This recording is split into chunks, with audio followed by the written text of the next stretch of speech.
Okay, hi guys. I'm just gonna double quick check, make sure we're recording. We're good to go. Okay, welcome to your first at home class. This is one of two this week.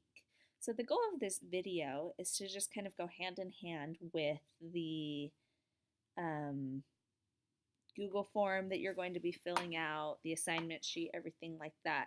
It's just to give you a little more instruction. Now, you should watch this video as you fill out the Google form because I'm going to give you a little bit more information and a little more insight that you're going to need. And it's not going to be a super long video. So, feel free. The goal is that you'll watch, you'll pause to answer a question, and then you'll come back to this video. So, um, before you start, this is what you need. First of all, under Canvas and then under assignments, you're going to want to look at writing project number 1 and carefully read the assignment sheet. Now for 101E, I'm already over here in student view. Yours is a little bit more particular. So you'll notice there's assignment number 1 and assignment number 2. You are going to want to read assignment number 1 for today's assignment. So it gives you, the purpose of this assignment, the specific task. You're going to be writing to start just a 1.5 to 2 page opinion paper. And the objective is to pick something that you would like to change about a specific cultural or social group that you are a member of. So the assignment today is going to help you consider this. You're going to look at your religious group, your ethnic group, your school, your club, your family, your grade, any group that you're a part of. We're going to talk about audience today. We're going to talk about making a clear argument. You should come away from today with a clear thesis statement from a topic that you've chosen and a clear audience. So that's the first thing you need to do. The second thing you need to do is you need to make sure you have read Chapter 2, Thinking Rhetorically, and Chapter 7, Generating Ideas, only pages 101 to 106, only up to the Exploring Your Topic. So you don't need to read Exploring Your Topic and on. After you've read that, you've read the assignment sheet, you want to go back to Canvas, click Announcements, and you've obviously already been there because you have the link to this video. So in that announcement, you're going to find a link to a Google form. You want to leave that form open and you're going to answer those questions using your book as we go through this video. So all the reading before this you can view as your homework in preparation for class. And this Google form and this video you can consider your class time. When you submit the Google form, that's how you're going to receive attendance for the day. So if you don't submit that form, you will be marked absent technically for the day. It's just the same as class time. Really fast, I want to show you when you follow that link, this is where it will bring you. It has the same instructions here. You'll put your name, your section number, your student ID number, and then you'll start working through the questions. Now I'm going to use this PowerPoint here to go through some of these questions with you. Like I said, you should pause this video, answer the question, and then come back. And I'm not going to go through all of them because some of them are just like this first one. It's just look in your book, find the answer to the question, respond. What I mostly want to talk about is this little brainstorming activity that these next few questions are going to help you do. So the first thing I'm going to ask you to do, if you are going to write an opinion paper about an issue that affects a group you're a part of, you first need to think about what groups you are a part of. So I'm going to ask you to make a list of possible groups. So you might consider formal groups that you're a part of. Formal groups are like organized groups, so a club, a sorority or fraternity, or maybe like a church you're a part of, or even your family. Your family is a formal group. And then you're also part of informal groups, so people who have common interests as you. If you like to go running, you're part of a group of people who like to go running. They have a common interest, so if there's an issue that affects runners, you could write about that. Maybe you're a fan of a certain sports team, or like a certain fandom. Maybe you're a Star Wars fan, and that's a group that you're part of. So you're going to think of 8 to 10 of these.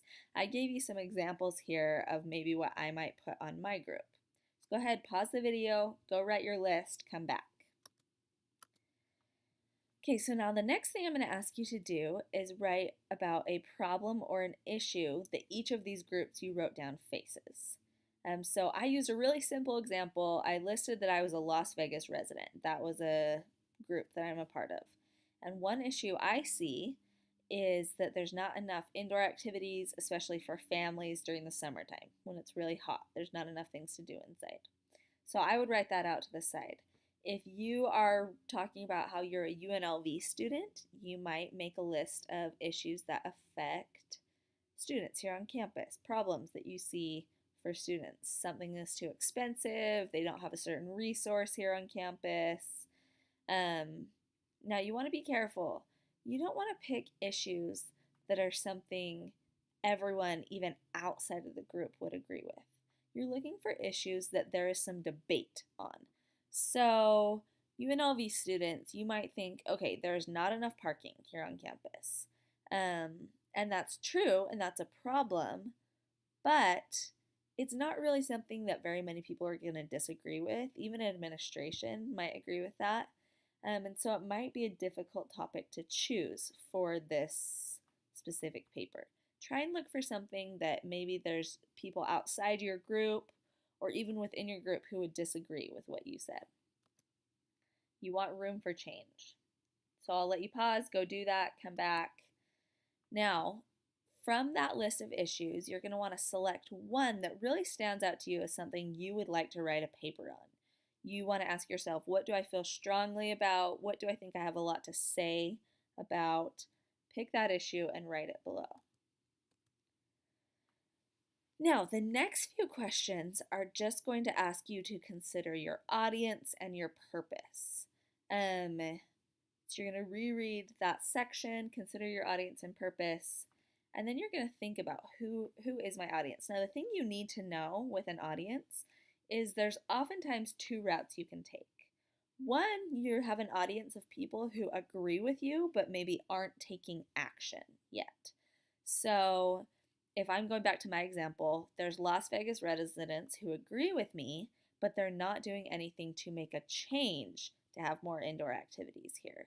And so I could choose them as my audience and write my paper and say, hey, we need to push for to elect more people who will make this change.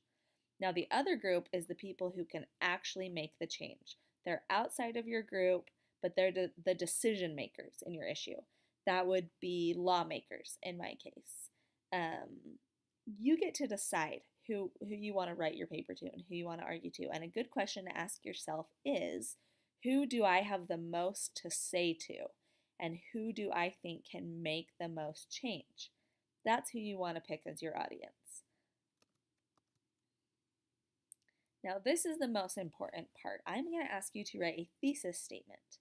So, because we haven't talked about thesis statements in class yet, I've given you this little fill in the blank here. So I'm going to ask you to name the group you're a part of, name the problem, name who can fix the problem, and name what they should do about it. What is the solution? You can't just make an argument and say, hey, here's a problem. In an opinion editorial, you need to also ask for a solution. What do you want your audience to do about this problem? I've given you an example here. Now, as you're writing this thesis statement, if you're struggling, if you feel like you don't love your topic, you don't think you really want to write a paper on this, that means it's time to go back to the drawing board, jump a few questions back, start brainstorming a little more. This thesis statement is what I am going to respond to. So in the next day or so, I'm going to read over all your thesis statements, and if I see a problem with yours, maybe I think you should pick a different audience, or I'm not sure you can write a paper on it, or maybe you've chosen too moral of a topic, I will be contacting you and reaching out to you. So if you don't hear from me, your thesis statement is good to go. But keep in mind, you want to spend a little bit of time here because this is what I'm going to be giving you feedback on. So now we're moving on to questions that relate to Chapter 2. This first one is just read this part of the book, answer it.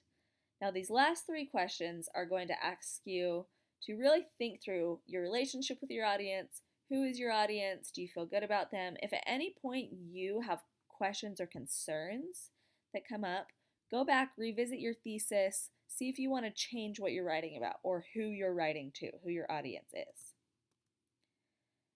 Again, this is going to ask you to think about your stance. Do you feel too strongly about it? Do you not feel strongly enough? Again, if you don't feel that strongly about this, go back, redo your thesis. I think this is the last question. Yep.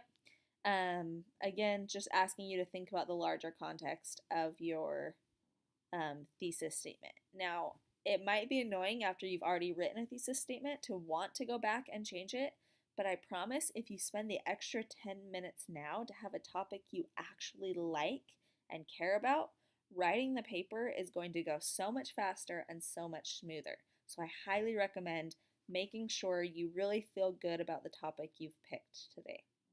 Now, because you're doing this at home, you're probably going to have some questions. You can always email me or contact me through Canvas with those questions.